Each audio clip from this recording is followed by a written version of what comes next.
Welcome back, everyone, to another deep dive. This time, we're heading to, well, some pretty wild places. We're talking about the most extreme spots on Earth. The places that push limits and sometimes even break them. Yeah, those spots where nature shows off just how powerful it can be. Exactly. We're going to look at places that are straight up dangerous for any traveler who dares to go there.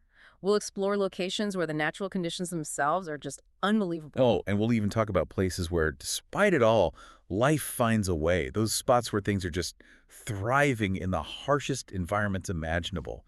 It's mind-blowing, really. Definitely mind blowing.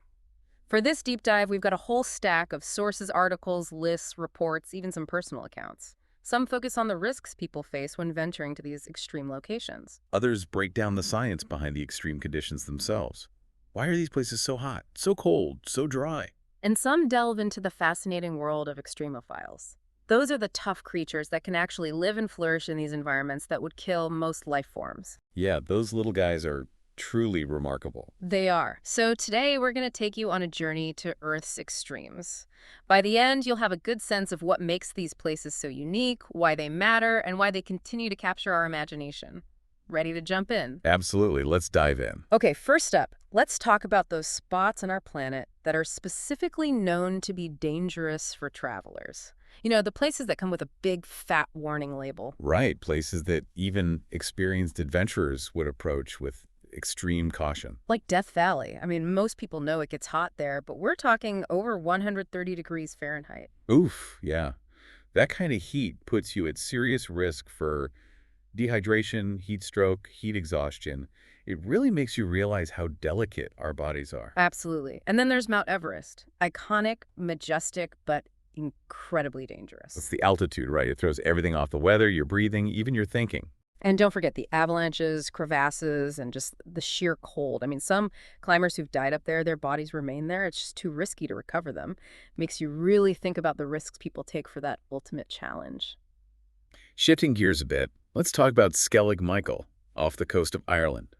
Gorgeous island, ancient monastic ruins, but getting there, that's a whole other story. Yeah, those stone steps are notoriously slippery and uneven, and there are no guardrails. One wrong step, and well, you're taking a plunge into the Atlantic. And that weather can change in an instant, making an already dangerous climb potentially deadly.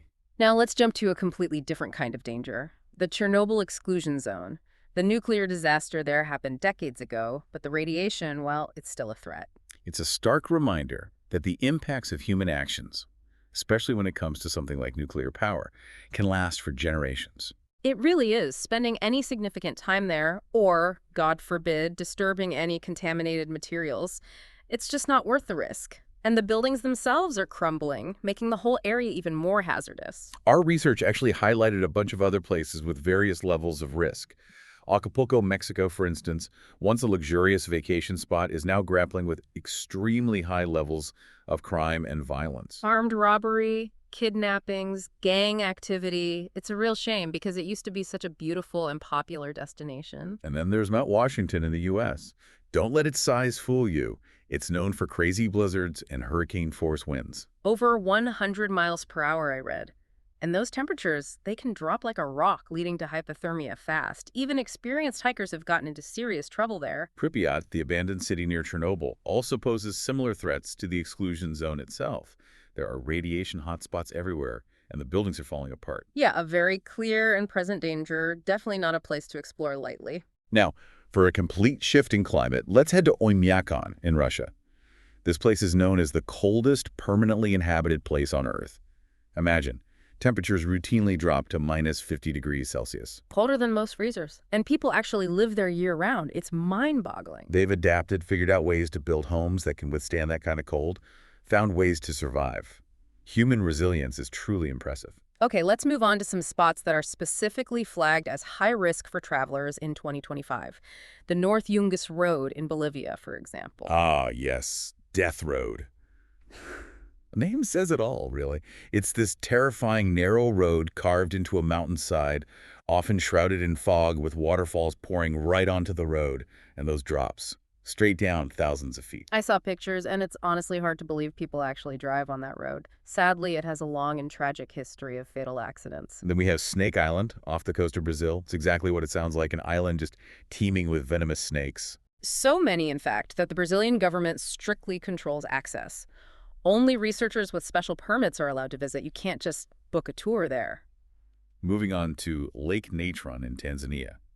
Now, this one is unique. It's a highly alkaline lake with a pH level so high that it's deadly to most life. The water is full of minerals that make it incredibly caustic. Stunning to look at, but definitely not a place to go for a swim. And then there's North Sentinel Island in the Indian Ocean. It's home to an indigenous group, the Sentinelese, who have remained completely isolated from the outside world. And they are known to fiercely defend their isolation. Any attempt to approach the island is met with hostility, making it incredibly dangerous. It raises some interesting ethical questions, too, about respecting their isolation versus trying to make contact. It really does. Okay, next up is the Skeleton Coast in Namibia. Harsh climate, dense fog, strong currents, and frequent shipwrecks, plus dangerous wildlife and very limited resources. Yeah, if you find yourself stranded there, survival is a serious challenge. And last, but certainly not least, Madidi National Park in Bolivia. A biodiversity hotspot, sure, but also home to a vast array of dangerous plants and animals, including predators and poisonous insects. Exploring there on your own? Not a good idea. Our research also highlighted some broader regions and entire countries that are considered high risk. The Strait of Malacca, for example, a major shipping lane, is known for modern-day piracy. It's a problem that has actually been increasing in recent years. Cape Flats, an area near Cape Town, South Africa, suffers from extremely high levels of violent crime and gang activity. A real contrast to the beauty and tourism of other parts of South Africa. Now, Centralia, Pennsylvania is an unusual one. A coal mine fire has been burning underground for decades, causing sinkholes that release toxic gases. It's basically a ghost town now. Then there's the Youngest Road, also in Bolivia. It was mentioned twice in our research, and for good reason. It's incredibly narrow, with hairpin turns and sheer drop-offs and no guardrails. A drive that definitely requires nerves of steel. Okay, let's talk about some countries. North Korea, for example, is considered high risk due to its repressive political regime and restrictions on personal freedom. Right, it's not a place where you want to get on the wrong side of the authorities. Burkina Faso is another country facing serious challenges. Terrorism, internal conflicts, a struggling government. It's a very volatile situation. Ethiopia is experiencing severe internal conflicts and humanitarian crises, particularly in the Tigray region. Widespread violence, displacement, and a lack of security make it extremely dangerous. The Central African Republic has been plagued by conflict and political instability for years, with armed groups controlling many areas and committing widespread human rights abuses. And Mali is in a similar situation, facing militant violence, ethnic strife, and a government struggling to maintain control. It's really heartbreaking to see these countries grappling with such challenges. Then, of course, there's Ukraine. The ongoing war with Russia has made the entire country a war zone, with civilian areas under constant threat. And even Russia itself poses risks for travelers, especially those from NATO countries. Arbitrary detention is a real possibility given the current geopolitical climate. Right, it's a situation that requires extreme caution and awareness. South Sudan is another country struggling with civil conflict, political instability, and humanitarian crises. It's been a long and devastating conflict with no easy solutions in sight. And Syria, unfortunately, remains one of the most dangerous countries on Earth due to its ongoing civil war. Multiple factions are fighting, leading to massive loss of life and displacement. It's a truly tragic situation. Topping many lists is Afghanistan. After decades of conflict, the situation there is incredibly dire.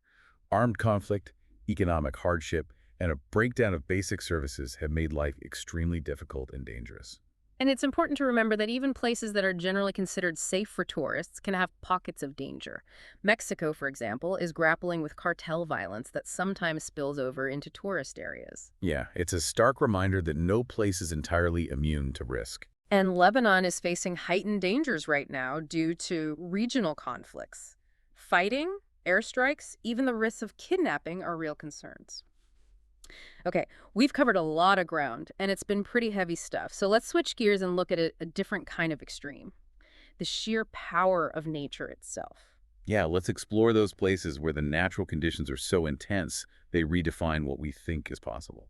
First up, the extremes of temperature. We already talked about Death Valley, but it's worth mentioning again. Not only is it dangerous because of the heat, it also holds the official record for the highest air temperature ever recorded on Earth. It's all about the topography, Hmm. right?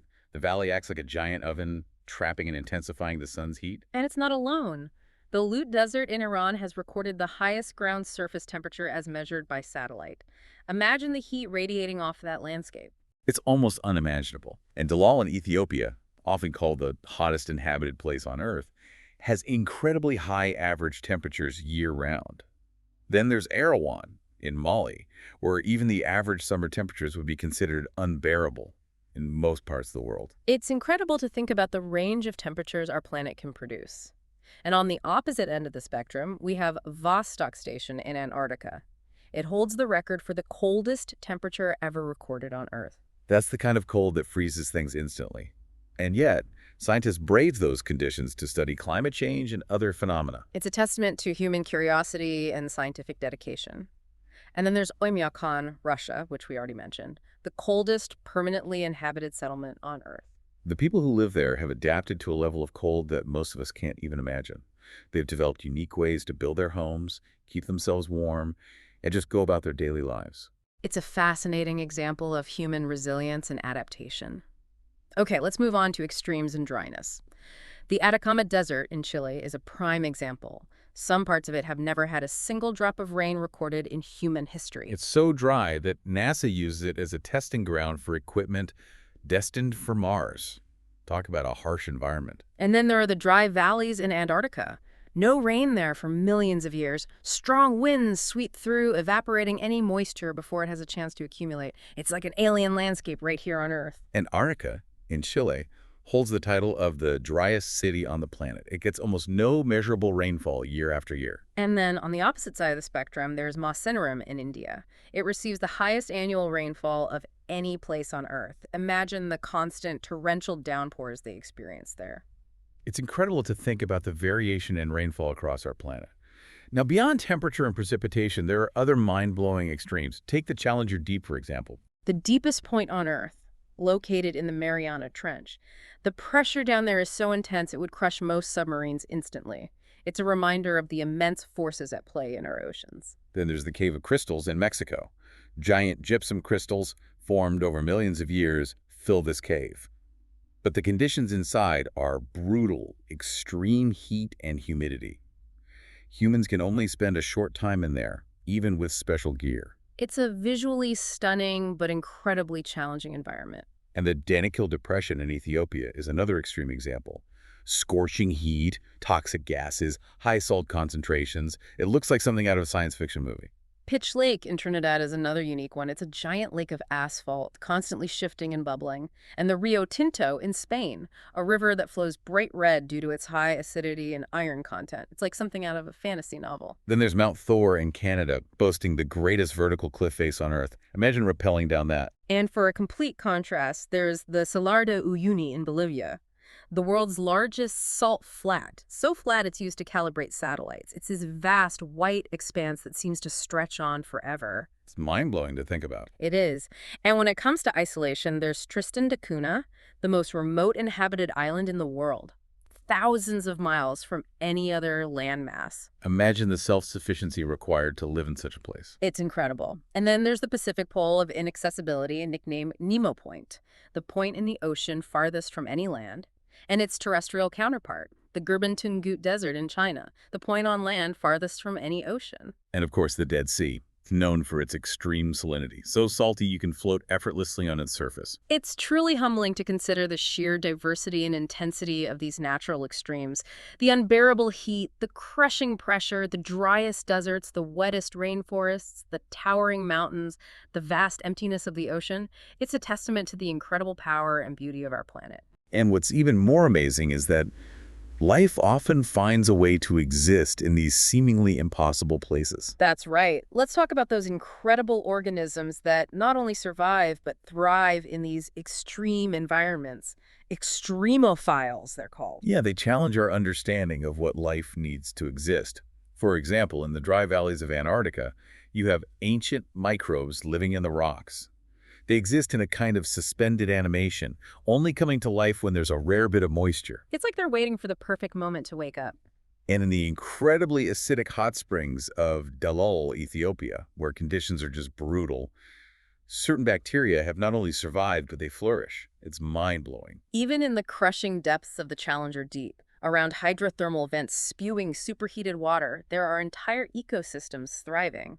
These creatures live without sunlight, relying on chemosynthesis for energy. It completely changes our understanding of where life can exist. And even the Danakil Depression, with its toxic gases and extreme salt, is home to extremophile bacteria that form these amazing, colorful colonies. Then there's Mount Everest. Even in the death zone, above 26,000 feet, scientists have found bacteria living in the snow and ice. They survive extreme cold, intense UV radiation, and very little oxygen. Talk about tough.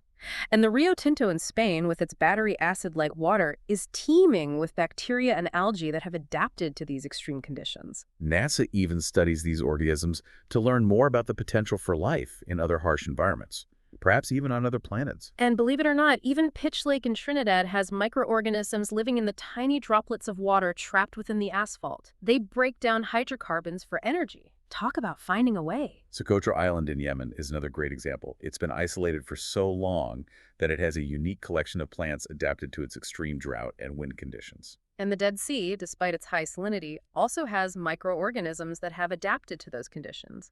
It seems like life really does find a way, no matter how extreme the environment. It does. Now let's shift gears again and talk about those incredible humans who have made their homes in some of the most extreme environments on Earth. It's truly remarkable. We've already mentioned Oymyakon, the coldest permanently inhabited settlement, and Dallo, one of the hottest. Then there's Arica in the Atacama Desert, the driest city, and La Oroya in Peru, considered one of the most polluted. Tristan da Cunha, the most isolated inhabited island, Manila, one of the most densely populated cities, and La Rinconada, the highest permanent human settlement located high in the Andes Mountains. These are just a few examples, but they demonstrate the incredible range of environments that humans have adapted to. It really speaks to our ingenuity and resilience. Absolutely. Okay, let's wrap up by talking about some of the extreme measurements that highlight the sheer scale and scope of our planet. The longest continuous east-west distance you can travel at sea is over 15,000 kilometers, well across the Pacific Ocean.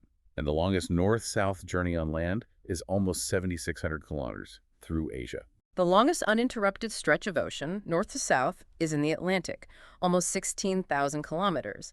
And the longest possible straight-line path over land stretches over 13,500 kilometers from West Africa to China. Those are some serious distances. They are. And when it comes to altitude, Ojos del Salado, a volcano on the border of Argentina and Chile, has a lake in its crater at an incredible altitude. Cayambe, a mountain in Ecuador, is the farthest point from Earth's axis due to the planet's equatorial bulge. Mount Everest, of course, is the highest peak above sea level. And the Challenger Deep, the deepest point on Earth. And Denali in North America, the tallest mountain on the continent. These extreme measurements really put the vastness of our planet into perspective. They do. It's amazing to think about the diversity of landscapes and conditions across our world. Well, there you have it. Our deep dive into Earth's extremes. We've journeyed from the most dangerous destinations to the most awe-inspiring natural wonders. We've explored the incredible challenges posed by these environments and the remarkable resilience of life that finds a way to exist, even thrive against all odds. It's been a fascinating journey, and we hope you, our listener, have enjoyed it as much as we have. What stood out to you the most? The perilous nature of some of these places, the power of nature on full display, or maybe the remarkable adaptability of life. We encourage you to keep exploring, to delve deeper into any of these locations or topics that piqued your interest. There's always more to learn about our incredible planet and its extremes. And here's a final thought. These extreme places, despite the dangers and challenges they present, often hold immense scientific value. They can teach us about the limits of life, the forces that shape our planet, and even offer insights into the potential for life beyond Earth. And they often possess a unique and stark beauty, a reminder of the power and grandeur of nature. They're also woven with human stories, stories of survival, adaptation, exploration, and sometimes even tragedy. What does our fascination with these extremes say about us? What drives us to explore the edges of the possible? Those are questions worth pondering. They are. And before we sign off, if you enjoyed this deep dive into Earth's extremes, please consider subscribing to our channel and giving this episode a like. Your support helps us reach more curious minds and continue these fascinating explorations. Thanks for joining us on the deep dive.